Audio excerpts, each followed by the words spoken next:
obviously there is a strain of this coronavirus, because there are many coronaviruses, which appears to be different.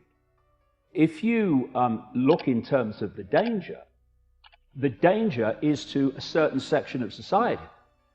Mainstream doctors, I watched an interview with one in America only 2 or 3 days ago, and they're saying, well, just to put into context, 80% of people that are diagnosed with coronavirus have, and this is his quote, very mild symptoms. The ones that are in danger, and by the way, in danger from any virus, including the classic flu, are those that have compromised immune systems. And they are old people, elderly people, and they are people with what is termed pre-existing health problems. Why? The pre-existing health problems are putting so much pressure on the immune system, it's already weak when it's hit with this.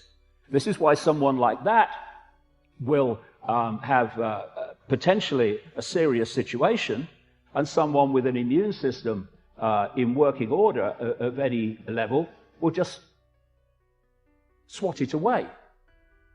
And another point, you know, have we not learned yet to take what the authorities tell us with a pinch of salt until it's proved otherwise? There was a lady called Dr. Deborah Blix. She's the White House coronavirus coordinator. She said in a press conference 2 days ago that 96% plus of those who have been tested for coronavirus in South Korea were negative. And she said, and our testing results in America show about the same.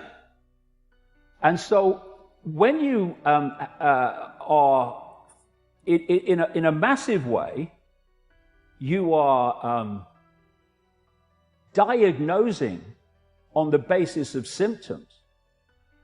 How the hell do you know they've got this coronavirus strain and not something else? Me and my son, Gareth, well before Christmas, both went down with very, very rarely ill. That's why we remember it. We both went down with this illness. And now, as I read the symptoms of this coronavirus strain, we had, word for word, point by point, every single symptom. And that means one of two things.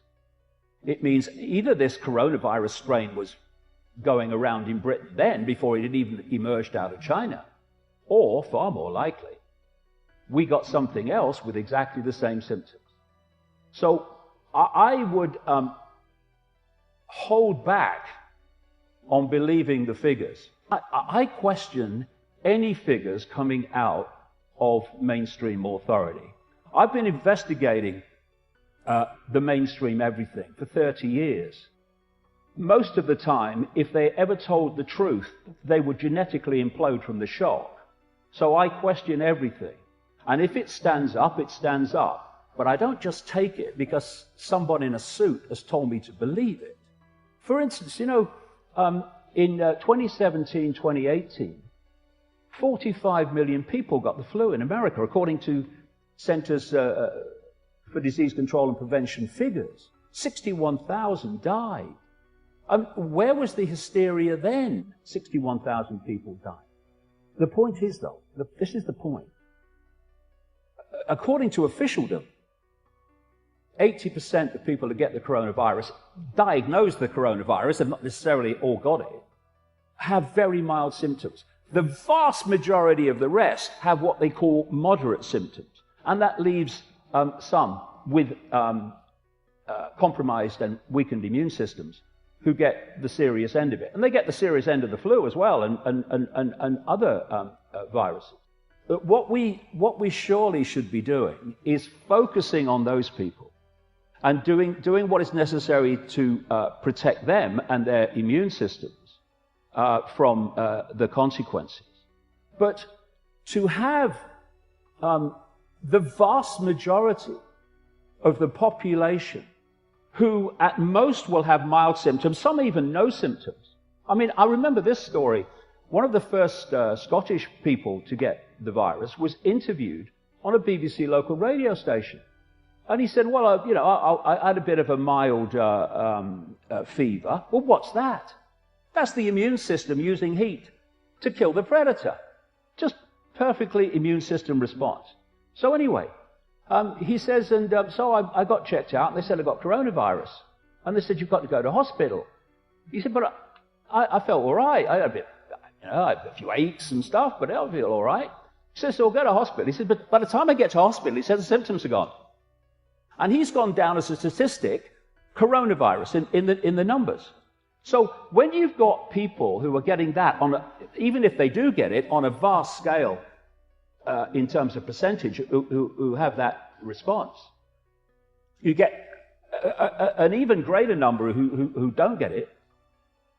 And for that, you destroy the world economic system. Now, let's go back to how I started. One of the things I've been pointing out as a problem reaction solution that was coming to transform human society, including, by the way, one of the things I said was coming in my earlier books was a pandemic because of all the boxes it ticks.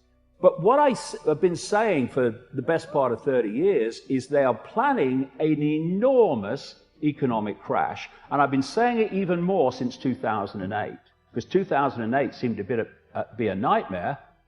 The point I'm making is what they want is something that would make 2008 look like, a Sunday school tea party. And so this coronavirus hysteria gives the excuse to do what they're doing. And the outcome and the consequences of what they're doing is to dismantle the world economic system.